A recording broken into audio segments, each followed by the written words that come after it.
मेरा नाम वैशाली है। घर के आंगन में कुछ ही दिनों से शहनाई की गूंज सुनाई दे रही थी। माँ बाप के चेहरे पर एक अलग ही चमक थी, जैसे उनकी सबसे बड़ी जिम्मेदारी पूरी होने जा रही हो। मेरे लिए ये पल किसी सपने जैसा था।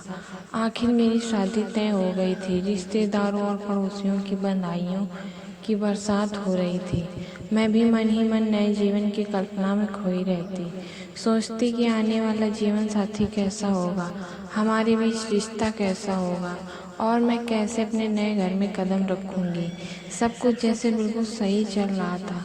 तैयारियों का शोर, घर की दीवारों पर चमकती झालरें, मेहमानों की आवाजाही, माँ की आंखों में उमड़ते आंसू और पापा की व्यवस्था, यह सब मेरे लिए उत्साह और खुशी की वजह थे। मुझे लगता था कि अब मेरी ज़िंदगी भी एक नए मोड़ पर जाने वाली है और यह मोड़ मुझे ढेर सारी खुशियाँ देगा।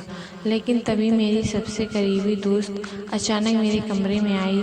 उसके चेहरे पर घबराहट साफ झलक रही थी। मैं मुस्कुराई और मजाक में बोली, तू भी ना, ऐसे क्यों घबराई है? मेरी शादी मुझे बधाई देने आई है या कोई राज बताने? वह कुछ पल तक चुप रही, फिर जैसे खुद को संभालते हुए बोली, वैशाली, मुझे तुझसे बहुत ज़रूरी बात करनी है, पर वादा कर गुस्सा नहीं करेगी।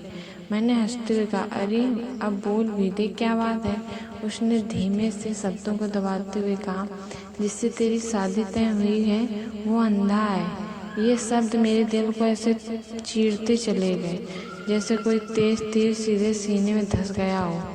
मैं सन्न रह गई। मेरे कानों में उसका कहा बार बार गूंज रहा था, वो अंधा है, वो अंधा है। मुझे लगा जैसे किसी ने मेरे सारे सपने पल भर में तोड़कर जमीन पर बिखेर दिए हों। मैंने कांपती आवाज़ में उससे पूछा, क्या तू सच कह रही है? कहीं मजाक तो नहीं कर रही? उसने मेरी आंखों में देखते हुए सिर झुका दिया। काश मैं मजाक कर रही होती वैशाली, पर यह सच है। उस पल मेरी दुनिया थम सी गई। अभी तक जिन कल्पनाओं में मैं खोई हुई थी वो सामान्य धूल में मिल गई। मेरे मन में एक ही सवाल बार बार उठ रहा था, आखिर मुझसे ये बात क्यों छिपाई गई? मेरी अपनी ज़िंदगी है, मेरा हक है जानने का। मैं रोते हुए अपने माँ बाप के पास पहुँची। उनसे कहा, मुझे ये शादी नहीं करनी। आपने क्यों बात छिपाई मुझसे? मैं अंधे इंसान से शादी नहीं कर सकती। लेकिन मेरे शब्दों का असर उल्टा हुआ। पापा गुस्से में बोले, अब बारात दरवाजे पर आ चुकी है, घर मेहमानों से भरा पड़ा है। समाज क्या कहेगा अगर तू अचानक इनकार कर देगी? हमारी इज्जत मिट्टी में मिल जाएगी। माँ ने भी आंसू भरी आंखों से कहा, बेटी, अब पीछे हटने का वक्त नहीं है। ये हमारे मान सम्मान का सवाल है, तेरी जिद से अब हम सबको शर्मिंदा होना पड़ेगा।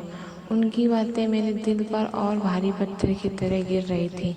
मैं समझ नहीं पा रही थी कि अपनी खुशी और भविष्य के लिए लड़ूं या फिर अपने माँ बाप और परिवार की इज्जत के लिए खुद को कुर्बान कर दूं। उस पल मुझे लगा जैसे मैं कैद हो गई हूँ। चारों तरफ से दबाव था, रिश्तेदारों की निगाहें, समाज की बातें, घर वालों की मजबूरियाँ। मैं चीख चीख कर कहना चाहती थी कि ये मेरी ज़िंदगी है, मेरा फैसला होना चाहिए, लेकिन मेरी आवाज़ सुनने वाला कोई नहीं था। और फिर सबकी जिद और दबाव के आगे मुझे झुकना पड़ा।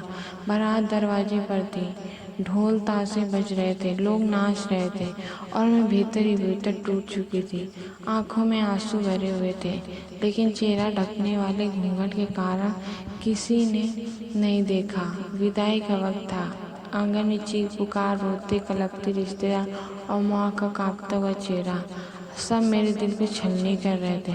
माँ ने मेरे आंसू पोंछते हुए धीमे स्वर में कहा, बेटा, विकास बहुत अच्छा लड़का है, लेकिन हाँ, थोड़ा गुस्से वाला भी है, इसलिए बात बात पर उसे सोच समझ कर ही कहना।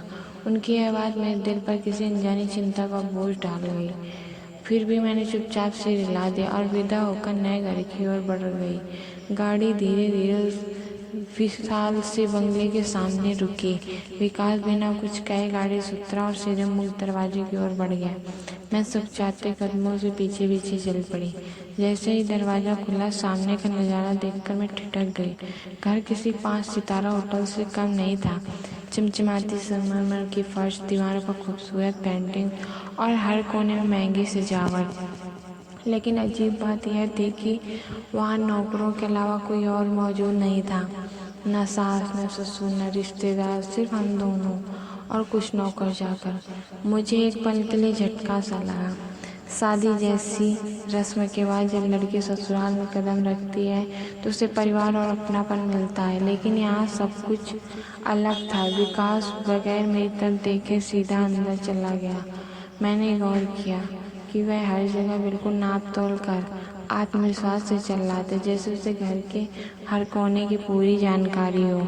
मेरे मन में सवाल उठा, ये कैसे हो सकता है? ये तो अंधा है, फिर इसे इतनी बारीक जानकारी कैसे? मैं उलझन में थी, लेकिन अगले ही पल मैंने सोचा शायद यह सब आदत हो गई होगी। हॉल में पहुंचते विकास ने पहली बार मेरी ओर झुककर कहा, सामने की तरफ तुम्हारा कमरा है, वहां जाकर